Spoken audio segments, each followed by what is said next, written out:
Oke, anak muda lah ya pokoknya. Iya, jadi kan kalau ngobrolin soal anak muda itu berhubungan juga sama olahraga. Ya. Iya, itu pun yang sudah saya rasakan waktu berjuang untuk mendapatkan stadion sepak bola di Jakarta.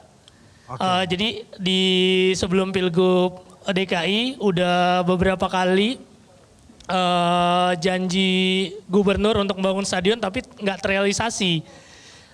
Padahal stadion itu bukan cuma tempat menonton atau bertanding sepak bola, tapi di situ ada semangat kebangsaan karena di tahun 1928 itu Muhammad Husni Tamrin menyerahkan uangnya 2.000 gulden untuk membangun salah satu stadion, itu namanya VIJ, Football Indonesia Jakarta.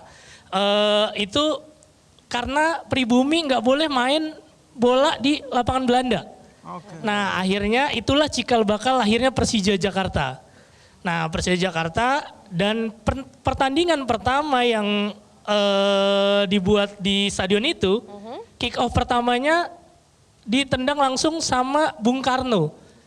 Yang waktu itu Muhammad Husni Tamrin menjemput Bung Karno dari tempat yang diasingkan, datang ke stadion sepak bola, dia nggak ngomong apa-apa, cuma kick off. Itu pertanda proklamator kita sudah hadir di tengah-tengah kita kembali setelah diasingkan.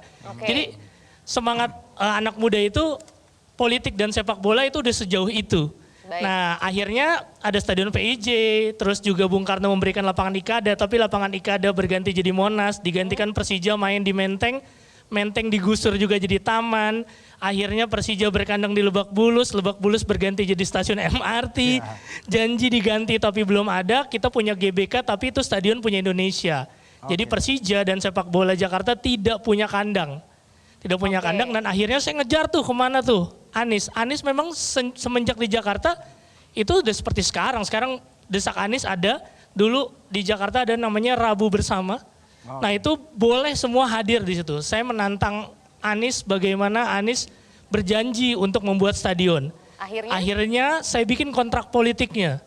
Saya bikin kontrak politiknya, bertanda tangan saya sendiri, bahwa dari situ juga saya menjelaskan kepada anak muda kayak, ya walaupun lo bukan siapa-siapa, lo akan diterima oleh pemimpin yang benar-benar mau mendengarkan. Akhirnya kontrak politik itu terjadi, saya terus desak, saya terus ketemu Anies, saya tanya stadion-stadion, dan setelah 2 tahun memimpin kan ditinggal tuh wakilnya.